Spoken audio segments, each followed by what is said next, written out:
En janvier dernier, le président de la République avait proposé ce qu'il a appelé son pacte de compétitivité visant à renforcer la performance des entreprises françaises.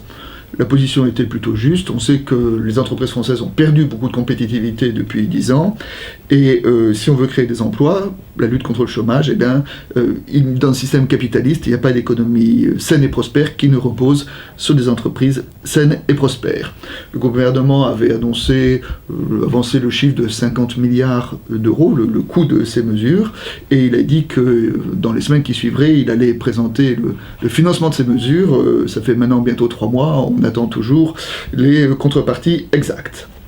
Mardi dernier, lors de son discours de politique générale, le Premier ministre Emmanuel Valls a encore renforcé les mesures en faveur des entreprises, notamment en exonérant des charges patronales pour les petits salaires, et puis il a accompagné ces mesures de mesures en faveur des plus fragiles, des plus démunis, des smicards, en parlant aussi là de baisse des cotisations salariales, en parlant de réduction des impôts pour les plus petits, et là encore la mesure est juste parce que en période de crise, quand on est obligé de faire des économies, c'est normal de soutenir plus tôt les plus fragiles.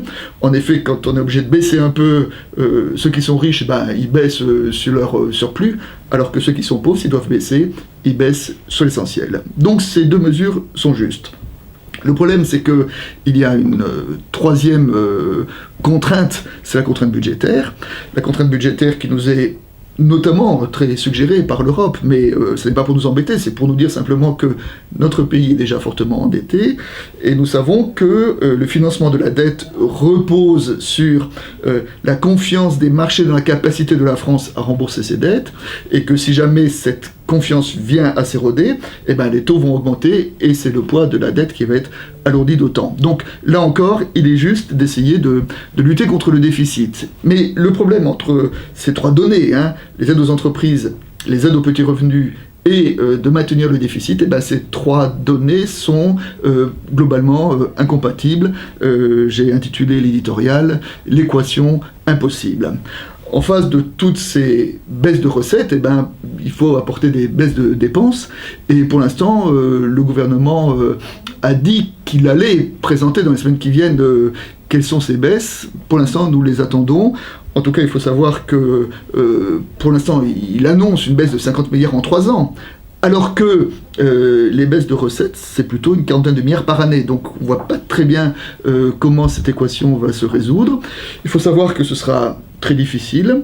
D'abord parce que si c'était facile, ça déjà aurait été fait.